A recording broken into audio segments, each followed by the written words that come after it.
Dopo le prime 2 notti in carcere per Dodò e Meloni è il giorno dell'interrogatorio di garanzia. Il leader indipendentista, arrestato sabato mattina a Terralba, nell'ambito di un'inchiesta che lo vede indagato per una presunta serie di reati di natura fiscale, è chiamato a rispondere alle domande del GIP, che venerdì sera aveva firmato l'ordinanza di custodia cautelare poi eseguita dalla Guardia di Finanza.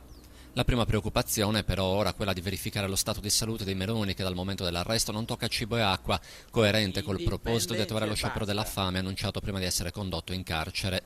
Sempre in atto, già in sciopero della fame e della sete.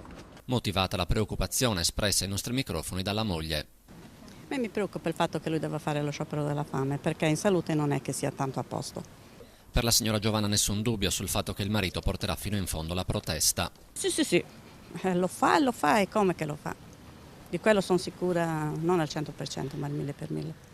L'incognita in merito all'interrogatorio odierno verte sulla strategia che Meloni sceglierà di tenere davanti al giudice. Ha già fatto sapere che accetterà di parlare soltanto in sardo, in caso contrario potrebbe limitarsi a fare scena muta. Chi si sta facendo sentire è invece su Facebook il popolo dei suoi fedelissimi, che lo vorrebbe libero.